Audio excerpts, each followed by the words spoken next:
شيخ سؤال وحي leedahay sheekh ninbaa i qaba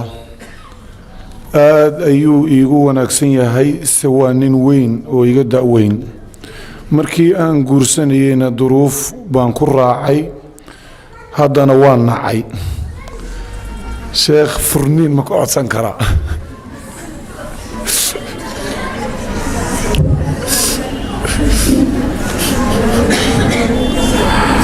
بسم الله والصلاة والسلام على رسول الله وآله وصحبه أجمعين. ما بعد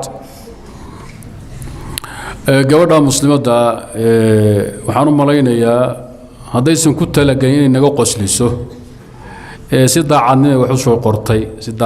soo qortay marka hore waa iga weynaa waa ka da'yaraa duruuf baan u guursaday haddana waan ka maarmo inaan ka tagaan rabaaye maxay idin la tahay un soo ma inta aan baa meesha hadda taalaan u malaynaya gabadha muslimada asaasan iyadoon dhibaato jirin oo ninkeeda dhibaato ku qabin in ay furitaan codso waa shay xaraam ah kabiira min al-kabaa'ir way nabiga calayhi salaatu wasalaam wuxuu yidhi ayu imra'atin saalat at-talaaqa min ghayri ma ba'sin fa haraamun 'alayha raa'ihatu al-janna haweenaydii ninkeeda ifur jiraada iyadoon dhibaato aysan haynin jannada ma ursato carafta jannada ma hesho inay gasho iska badaay waa dambi weyn oo ilaahay looga fogaanayo reer dhisan oo ilaahay kitaabkiisa lagu dhisay dumintiisu waxa ka qayb qaata shaydaan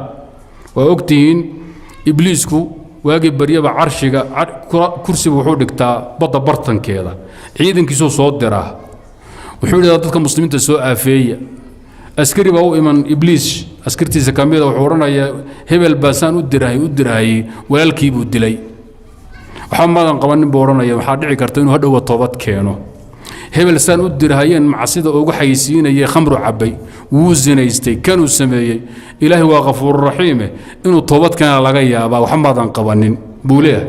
askari baa u iman dambe oo shaydaana markaas wali heblo iyo hebel oo isqabay baan isku diray say umur mahayeen way isfureen ninkaasu bila sarafad siinaya nobel prize buu dhiibaya midaariyad dahab uu siinaya shaydaanku hawshu ku mashquulsan yahay waa inuu muslimiinta kala dilo guryaha islaamkana dumiyo gabadha muslimada marka looma ogolo in ayadoon dhib qabin ay tiraahdo la ifuro sharcidu halkaas ka istaagtay aad la iskaga ilaaliyo gabadhu hadda ninka da'weynaade subaraba haweenka waaweyn buu guursaday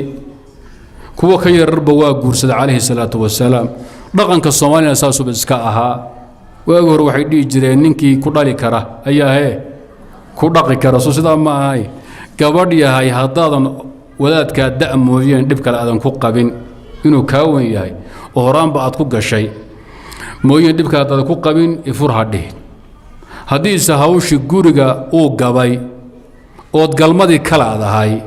ila wixii la sabsafa loo baahan yahay aad galmadii iyo gogoshi kala adahay oo hawshaasi aad ku dhiban tahay ama dhaqaale iyo wanaag kala aad kala adahay waad codsan kartaa furitaan wallahu subhanahu wa ta'ala a'lam جزاك الله خير الجزاء